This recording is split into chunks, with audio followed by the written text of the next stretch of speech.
All right, let's talk memory. Okay. And memory in a computer is a very, very interesting concept because what we need to remember, that's not redundant, is that in your four parts of a computer, memory is like the second thing that you do. Okay. You have to input your information and then you have to hold on to it. Okay. That's memory. Um, Something that sometimes as middle schoolers we struggle with. I digress. All right. So in a computer, though, we have certain types of memory that we need to do different things with. Okay, that's why I got my notes already lined out, which I'll be able to show you at the end. But we kind of need to talk through some of the differences. So we're going to start with the ROM, the read-only memory. Now, why would you want read-only memory? Well, it's pretty simple. There are certain things you want a computer to do that you don't really care about. For example, hit the on button. You just want it to turn on. You wanted it to get it to your login interface so you can do what you want to do. Makes sense. All right. That's read only memory. That's stuff put in there by the manufacturer where it's like, hey, let's just get the hamster wheel turning. Okay. Pretty simple stuff. I've got that word up there. There we go. It's backward. Firmware. When we get into the EV3, we'll talk about firmware. Okay. Firmware is what runs the machine. Not the program, the machine. Okay. Read only. And here's the thing, you don't need a ton of that. Okay. You just got to get the wheel cranked, get the engine going. The next one you see up here behind me is called RAM. Okay. Random access memory. Okay. Look, you want as much of that as you can get. Okay. But a couple of things. The more you have, well, yeah, the faster you can run your program. So you want a lot of that. What about Mr. Moore? Is this where I save my work? No. No. It's really, really fast. It figures stuff out, but it only works while it's on. Okay? So this is kind of if you talk to your parents about it, where when we were in college and stuff like that, oh my gosh, if you didn't save, it was gone. Okay? So that was one of the things you had to save back then.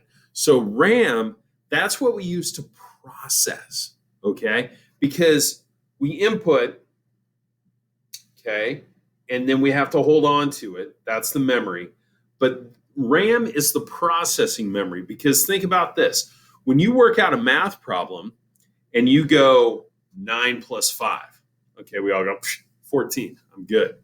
I hope I did that right. But you go, remember that ones column. You've got the 9, okay, and then we add in 5. Well, wait a minute. Remember, I got to carry. Okay. That you have to have a little memory to do that, right? That's your processing. That's where your RAM comes in. All right. Let me see, what else am I missing on there? Random access memory does not save, really fast the more you have. Okay, cool. Now, we've really only talked about kind of one direction coming at the computer of our ROM and our RAM. Now, coming from a different direction, okay, but Mr. Moore, we've got this thing called software. Okay, software is a program. It's not memory. Okay, but we do need a place to store that. Okay, and that's where the device called the hard drive comes in. All right, and I know I'm kind of splitting this up, and this, guys, so much going on. I'm trying to keep it as simple as I can. But the hard drive is where you put that software, not the firmware. Okay, see that? The firmware, again, that's getting the engine going. How we're going to run that engine, okay, what we're going to do with it, that's in the software. But we got to have a place to store that software. All right. You got to have a place to put all your programs. Okay. That's what we use the hard drive for. Okay. Finally, I want to talk flash. Okay. Or what we plug into a USB port. The whole purpose of the flash is to store the documents and the things that you create. It's not necessarily for storing huge things. Okay. It's not like the old floppy disks that we used to use. Okay. The old disk drives where you had to plug it in, crank it down, and then it'd spin and then it'd run the program.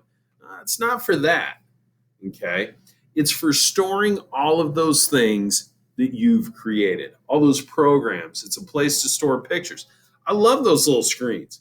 You do a USB of 200 pictures on it, it just scrolls through them. They're great for grandparents. Trust me, Christmas is coming up.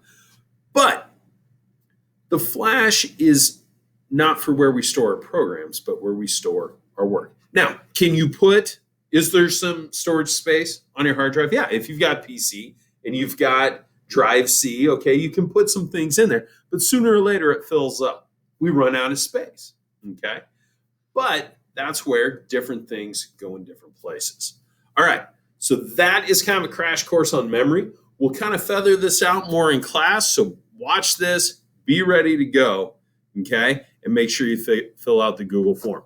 I'm going to step out of the way before I hit stop so that you can see everything you need to see. There you go. All right, see you in class.